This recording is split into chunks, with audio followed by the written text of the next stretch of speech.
Hi, welcome to our first monthly edition of Freshly Distilled. So my name is Kristen Sussman. I am the founder and president of Social Distillery, and we have Angeline Close Scheinbaum here with us. She'll be speaking to us a little bit more about user data privacy and Facebook and Cambridge Analytica and the whole shebang. I do have a couple of housekeeping items before we get started and dive into all of those questions. So we will be hosting this event on the last Tuesday of every month. You guys can tune in at 12 noon. Hopefully it's a good little lunch break for you. We would love for anyone in the audience to join the conversation.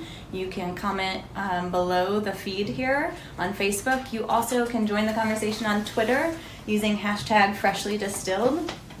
And if you have questions or comments or topic ideas for upcoming sessions, then please just email info@socialdistillery.com and we would be happy to field those. A lot of you probably know Social Distillery already, but in case you don't, we are a social media marketing agency.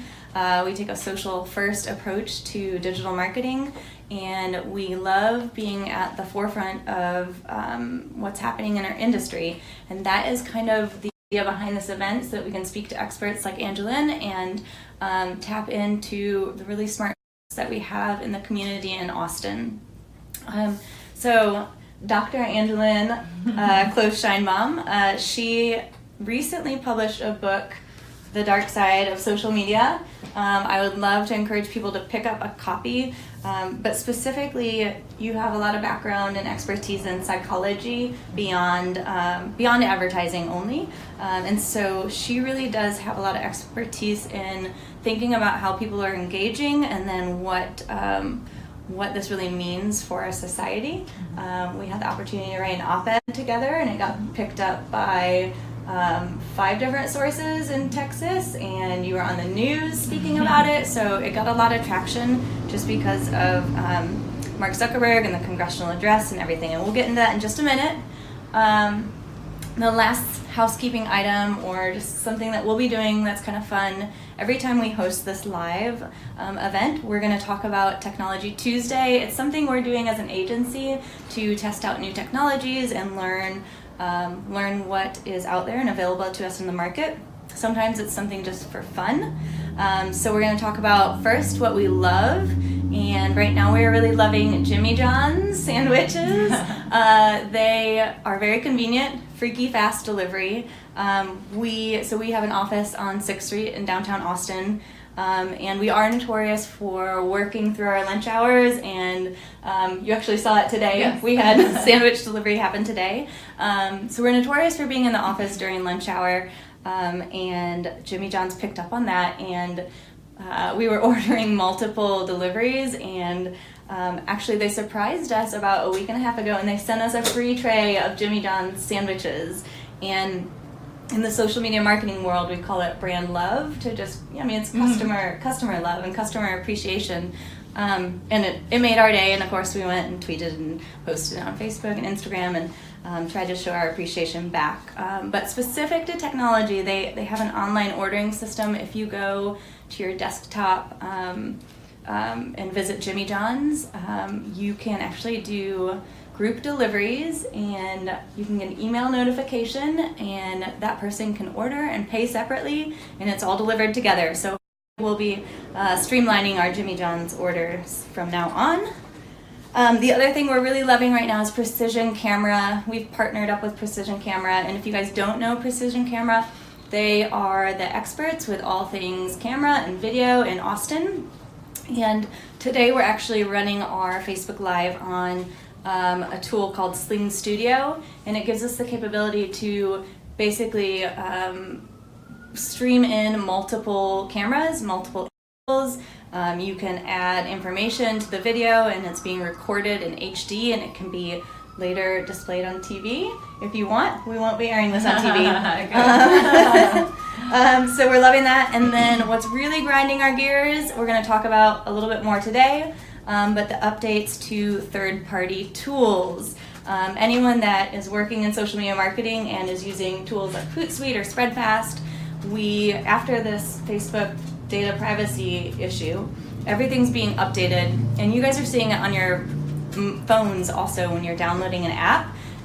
We're getting these huge notifications now, and it's different than what it was before. So we'll talk a little bit more about what social media marketers are seeing on the ground. So without further ado, I'd love to introduce Angeline again. She actually has authored 2 books, the first being Advertising and Integrated Brand Promotion, and more recently, The Dark Side of Social Media, which is the copy of the book that I have here.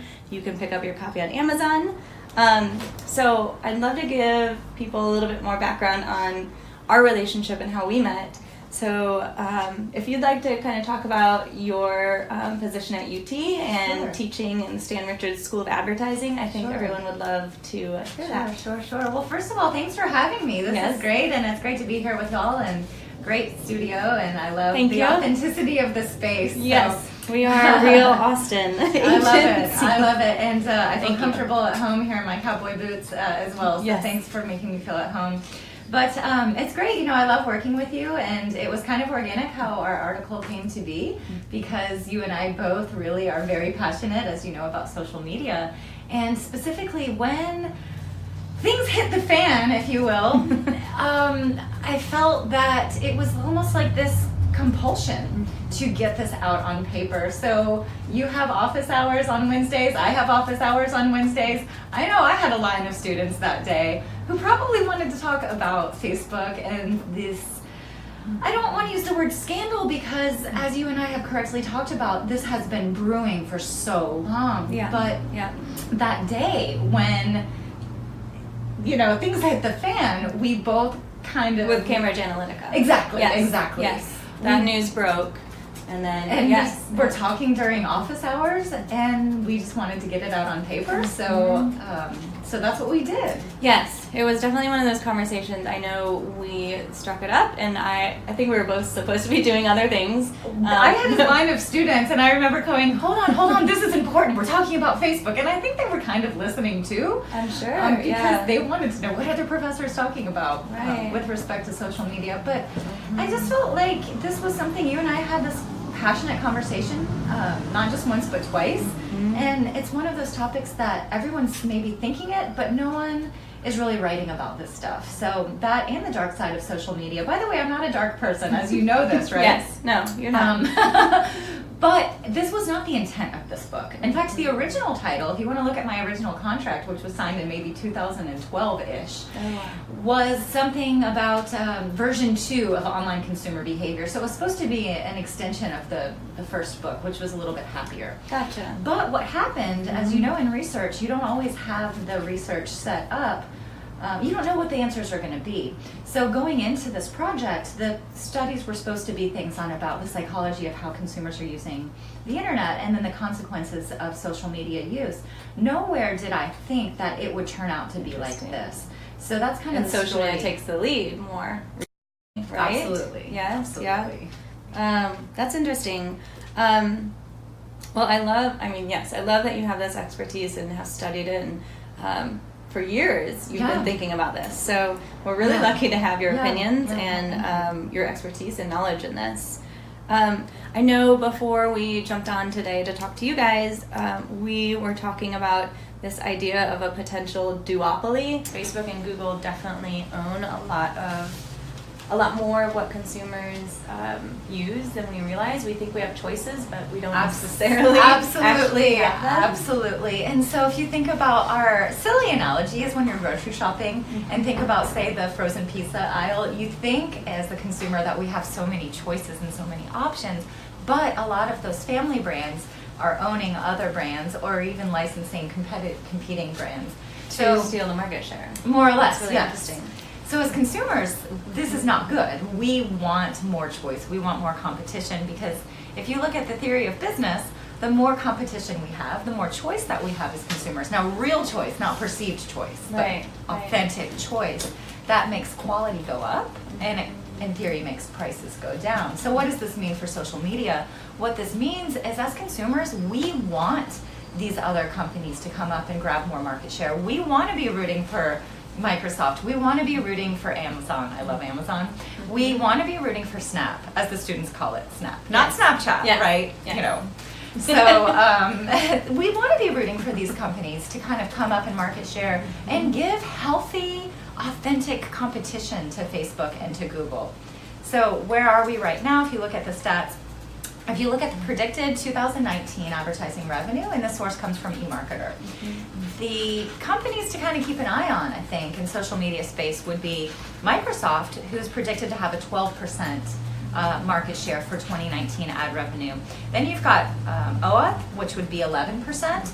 Underneath that, you've got Amazon at 9%. Interesting that Amazon is behind those other two companies. Yes, but here's the caveat. If you look at Amazon and you look at their ad revenue since, say, 2011, it's been having a steady upstream.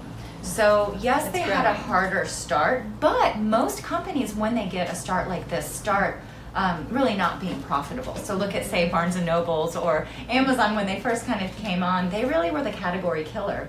So yes, when you say that Amazon is kind of hovering underneath, keep a look at the trajectory, and I think it's going to be a much bigger force than just we're talking about just the immediate year ahead. Right. Yes. Yeah, it's really interesting. As an advertiser or in the agency, we look at companies like Amazon as a place to reach audiences, but to your point and to the stats, it's kind of lagging, and I'm not entirely sure. Right. But I think you're right. I think it will be an up and coming opportunity to reach people in a new place. And what about Snapchat? Right? Snapchat, yes. and I know when we talk about Mark Zuckerberg and the congressional hearings, one of the questions that he was asked by a senator or a congressman was, well, are you a monopoly? And his answer was, it made me laugh out loud. Do you know what he said?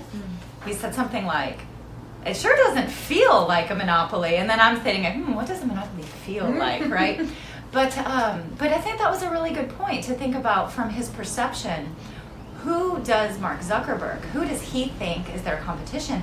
He couldn't really name one. And I wanted to say, Snapchat, Amazon, I wanted to help him out there, right? Yeah. Because I think they do actually have competitors. Now, do they have direct competitors? Is there anyone else who has that sizable market share in the social media space who say that their mission is connecting people?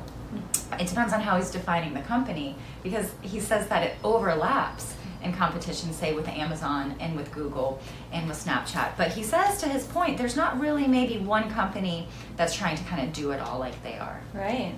Or, yeah. Quite impressive, actually. And I know we dug into this more when we put together our op-ed, and the stats were showing, 2.2 billion monthly users on Facebook. And I think I always encourage our clients and our employees and team to kind of pause and talk about for a minute what 2.2 billion users actually looks like. And I thought it was relevant to consider that YouTube is the second largest social media platform as far as users, but it was almost 50% less than Facebook. Right. And then also another way to kind of think about this and comprehend what that means, if we rounded up, that would be a third of all of the people in the world that are using Facebook. It's ridiculous, It's ridiculous. And you talk about his mission, you kind of get this feeling that he's accomplishing it slowly and surely and steadily. So the mission, what do you think about this mission? The mission is connecting people. Yes. That's super vague. What does that even really mean?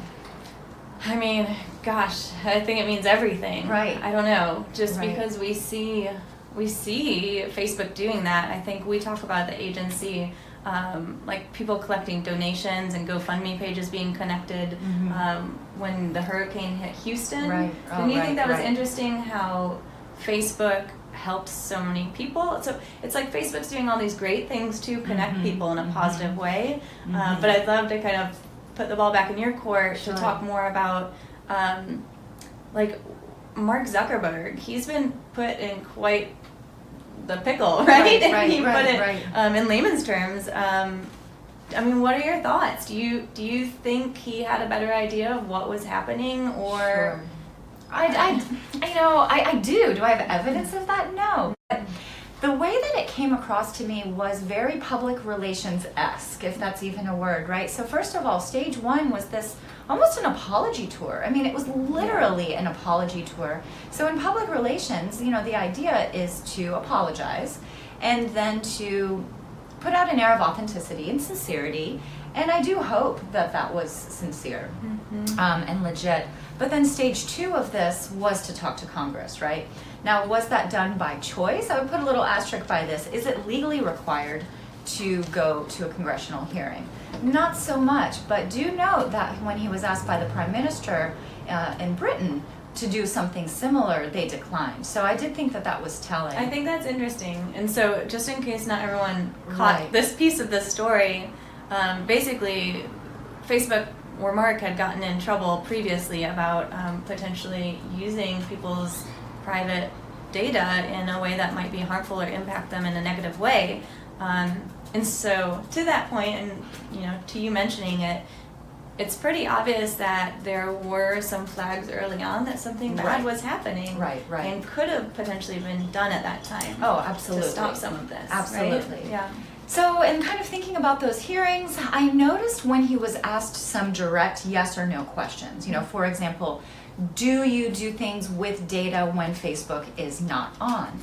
Instead of giving that yes or that direct no, I felt there was a lot of responses like, well, let me give that to my team, right? Let me give that to my team. I got so excited about that. I just dropped the pencil, right? But let me give that to my team. And that was kind of a way to almost evade the question and buy some more time and buy them to come up with user data. So it was this sense of cooperation, but the psychology of it to me felt at times a bit arrogant.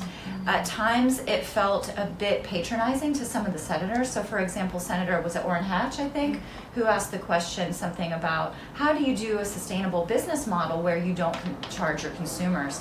So the response to that was almost, there was this pause, and then he says, Senator, we run ads. And then he smiled.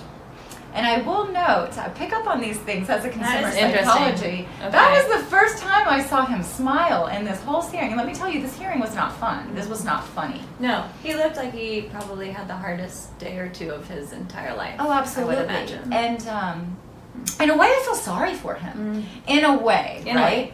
Because in business and in marketing, especially when things like this happen, we as consumers, we want accountability, we want credibility, and we want that credibility from the top. This would not have sufficed if we put in, of course not an intern, right? But even like the vice president of marketing or finance or one of their C-level executives, that's not enough. It's like America, the world, we want to hear from the founder and the CEO, right? And that's when the accountability kind of comes in. Could he have handled this with a little bit more grace and poise and sincerity and authenticity? I think so. Could he have used a little bit more media training? Absolutely. But as a lot of people have rightly pointed out in the tech world, there's oftentimes the two types, right? There's the people who are these tech geniuses type, where the social skills, the eye contact, the authenticity, the sincerity, maybe it's rare to find someone who is really, really good at both of those skill sets, and maybe that's what it was. Yeah, I think you're touching on something interesting because none of us feel like we know Mark Zuckerberg, and there's definitely some curiosity to who the real man is and if we've ever really seen him. So I guess I would love to switch gears a little bit. So if you guys haven't read the op-ed, I would encourage you guys to check it out. It's called The Dark Side of Social Media, Understand Data Privacy and Second Order Consent. Some of these titles were updated or changed when they get published. But we were talking about this idea of second order consent, and you coined that term. And it makes perfect sense because what's happening is when we sign on to a new application, right? It'll say you can sign in through Facebook or for Google, which is interesting that you have both of those options. Right. But can you talk to us a little bit more about just this idea of second order consent and what that means and what's really happening with the data? Sure, absolutely. Can you give that? So, yeah, you're right. I mean, this wasn't a word, I think that really existed, but to be real with you, since we already are, when you're teaching 18, 19-year-olds, as you do as well, sometimes you want to take these concepts that are very latent and abstract and kind of put it into words that, you know, kind of make sense. So that's really all that is. People know what consent is, I hope. But consent is really where you give permissions, right? Permission that this is the data, this is my intellectual property, if you will, and I consent to give it to you in exchange for something. And what you give in that exchange, it used to be money, right? But now we're in the attention economy or the eyeball economy where we're paying people for their time and for their attention. By the way, I heard a radio ad yesterday while I was driving, and it said something like, it really got my attention. It was on Pandora Radio, and it said, "We are paying for the next 30 seconds of your time." And then they stopped. And then they just did their little ad. But it really got my attention because it literally tells you that that's what advertising is. We're paying for your... No one does that. And we're paying for your attention. No one does that. And I teach advertising. Right. I was like, wow, what a good idea, right? So that's what consent is. But this whole idea, what is second order consent? So you and I are Facebook friends. And if I give a third-party app for my personal convenience, because I don't want to have to remember another password or login, right? Yes. I'm going to offer your data kind of in exchange for my convenience. And that's Is what... that ironic? Oh, yeah, right. So it's, why do I have the right, and this is a legit question, why do I have the right to share your information for my personal convenience? And this is where that line of ethical behavior gets very gray, right? Right. Yeah. Right. Yeah, because obviously when you put it that way, I don't want you to do that, right? And I don't think the majority of us do. Yeah. Now, did you get the Cambridge Analytica note on your Facebook page? Oh, no. What are you referencing? So I did. Okay. So, yes. Right. So remember when we're talking at the hearings, and one of the senators or congressmen or women had asked Zuckerberg, have you notified the customers of this potential data breach? And that was one of the things that Facebook had to do. I did get popped up like a notification. I did get the message. Well, and in fact, I thought I didn't, because the morning of the hearings, I was dropping off my son at the nanny's, and I'll be darned, she opened it up and she said, "Oh my God, look!" And so I looked and I told her to screenshot that. It's because I thought it would maybe be rare, right? Right. That she would be one of the few, and I didn't know if I would get to see it, and I wanted to show the students, right? And then I thought it didn't happen to me, and then of course I get to the office and check it out, And there it was. And I did. But does that mean that I clicked on that app or that link? No, it means someone within my friend network did. wow. It could have been you. Yeah, yeah, that's interesting and scary all at the same time. Yeah. Yeah, I mean, what's interesting even further, I would say that it took a long time to get here, right? Yes. And I guess I know we've been talking about it, and I'd love to share more of that conversation, but why did it take so long to get here, and why Cambridge Analytica? Why was that, you know, the straw that broke the camel's back? Right. First, let me back up to your point that this has been going on a long time. So I feel like I have been screaming in an empty forest, this topic. And if you ask any of our students, they'll agree. I've probably used a lot of our class time to bring this topic up, you know, starting in probably 2010. In fact, the earlier book, the version 1 to this, was called Online Consumer Behavior. And there's not 1, not 2, but 3 chapters on privacy with that touch about the digital footprint and how our digital footprint isn't really going away. So again, if that book was published in 2011, that means it was contracted in 2009, ideas flowing in 2006, 7, and 8.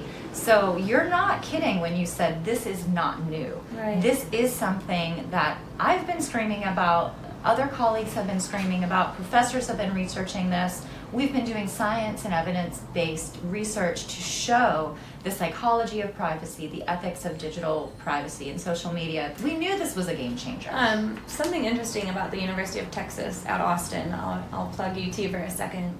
UT is a Tier 1 research school. Absolutely. Which means that UT is putting out all kinds of thought-leading research that really is supposed to help us recognize when things like this are happening. Right. And so, again, it's really exciting to have you as an expert and hear that you have been thinking about this for the rest of us who I hope so. have been a little more unaware of what's happening. I hope so, and I hope the students appreciate this too, because I like you said, it's really important to do research and then bring that research into the classroom at the University of Texas.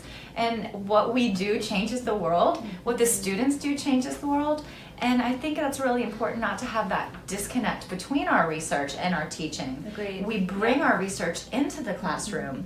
We let the students know this is what's going on in the lab, this is what's going on in the field, this is our latest experiment, this failed, this worked, this is why. What do you think about that? So the education they're getting, especially in the space of social media, things are happening so quickly. Faster than we can keep up. We can't even keep up, right? Yeah. So but as a university, it's amazing to be doing this. Oh yes. yeah. We watched the congressional hearings in class. Yes. I love that too, by the way. Well, and it was relevant. If you literally look at our syllabus, which is posted for everyone to see, we're supposed to be talking about social media, privacy, and current issues, and it's just so you can't even make this stuff up. It's just really good for the students to get to be on the cutting edge. Now, what's bad for the students? Maybe, since we're talking about laws and regulation and deregulation potentially, what if the industry gets deregulated? What if there's going to be a series of new laws with social media, and what if our students are graduating now, they're going to be learning those after college, so maybe the new students are going to have, if this is deregulated and if there's new laws, maybe some advantages are going to be coming to students who are just starting their social media marketing career, because they're going to be getting to learn those new laws as they come. Yeah, that's really interesting, and actually is a really good segue into, I want to touch for a minute what people are actually seeing and what employees at Social Distillery are seeing and our clients are seeing. So I think we use technologies, third-party applications like Hootsuite, Spreadfast, Oracle. We use these tools to connect to Facebook and Instagram and Twitter and basically publish content and listen for people speaking to our brands and our brand pages. But since this Cambridge Analytica news and since Mark has promised to make updates to the platform, what we're seeing at the ground level are, it's quite incredible. We're losing functionality. I have a couple of them here. Like, for example, on Facebook, you'll mention someone and it'll hyperlink to their name. Right. Well, tools, not anymore. You used to be able to do that through the third-party application, and now you can no longer do that. So our clients are, saying, "Hey, what's happening? We can't mention." They're getting frustrated by the tools, right? And it's scary for us because we've obviously built a business around these tools and using them to access Facebook. Do you know what the solution is? It's going to be expensive for us as marketers. But when is it not? Right, but here's the solution: hire more people, right? Or more interns, anything like that, and maybe kind of more UT students. Right. Hire our students, but you can do it by hand. So maybe with Hootsuite, right. Yeah. So with Hootsuite, you would be able to get that as a third party and kind of set up those ads and those mentions. Yeah. Now it's going to have to be a human being doing this on the back end. Like real time. Oh, interesting. Yeah. I see. Interesting. Yeah. It's quite incredible. Commenting's being disabled, and nothing is standardized yet either, because on the user end, you get the sense that they're testing on some people one change and other people another change. Yeah. It just kind of, I think, is a little terrifying to realize. Again, I guess it goes back to, we think we have choices. Exactly. But when our choices are threatened. Exactly. Oh my gosh. So you just mentioned something about disabling comments? Yeah. I'm not trying to bring up politics. You know me, I want to talk about social media today, not really politics, but this one is somewhat bringing the two together. I noticed that with James Comey's book that just came out, it's so controversial. Did you realize that Amazon has now blocked or restricted a lot of the comments to only verified purchasers of the book? So in order, and this is all brand new, so because people were trolling, people who weren't even buying the book, they were using Amazon's digital space as free advertising, I guess, as a way to kind of spout their political opinions either way. So Amazon is really interesting. Amazon has blocked it now unless you buy a book buy the book from Amazon. And then you're paying for your ad space. Then you're paying, exactly. But isn't that interesting? Yes, very interesting. Very, very interesting. And it reminds me of YouTube. YouTube is notorious for having trolling and just, really, I think, cuss words, very vulgar things posted on YouTube. So it's interesting that Amazon's taking that approach to try and control it. Absolutely. Well, I think I want to wrap up with one more question. So we've been talking a lot about your expertise as an educator, as a psychologist. What are your opinions as a mother of what is happening in society? God. I mean, do you protect your children? I pray. No, in all seriousness, I think it's something about digital literacy and something that we have to take responsibility as parents. We can't rely on people like Mark Zuckerberg to do it for us, right? We can't rely on the tech companies. We have to take that extra step and learn how to use the parental controls and the filters. And even when we do this, stuff still catches. I'll give you a little example. Over the holidays, I don't know what you think about those home listening devices. That's not the real word for like them. Alexa or something? Yes, exactly. Yeah. Those, in many ways, are interesting from advertising and from the children's point of view, because my 7-year-old figured out how to start asking the Google Home Mini at our friend's house some questions, such as, where do babies come from? So, so when you're asking about technology, that is really interesting. And she gave a scientific answer, by the way. I was like, ooh, what's she going to say? But your point Talk is about replacing moms, though, right? Yeah, the role of mom. I don't know. That kind of freaks me out, right? Right. So I think your question isn't just as a mother, or a father, what is the importance with social media and children? I would span it out and say it's technology in children. It's these epidemics we're seeing in high schools of like sexting and these types of things. So it's not just Facebook. I know sometimes we want to point the finger at Facebook, and I'm guilty of that too. Literally, if the cover of my book is the play on that with the thumbs down. But I don't think it's not just social media. It's not just Facebook. It's technology. And how is this different from, say, advertising on TV? And, imagining the moms trying to block their kids from seeing Joe Camel back in the day. And, things have been the same, but it's just a new platform with a lot more exposure. And, maybe it's good to limit that. In our home, that advice. As a fairly new mom, I like that. In our home, we try to do an hour of screen time a day of the Black Mirror. Right? I just learned what that word meant. It clicked. That's why it's a Black Mirror. Great show. Awesome. Well, I thank you for your perspectives and your time, and thank you to anyone that logged in and listened today. Again, just please submit your topic ideas for any future talks that we will have. I also just wanted to mention, if you can subscribe to live events on our Social Distillery brand page on Facebook, you will be getting notifications of future events before they start. But I hope you enjoyed this topic, and we are excited to have these monthly chats in the future. Thanks so much, and thank you again for your time. Yeah, thanks for having me.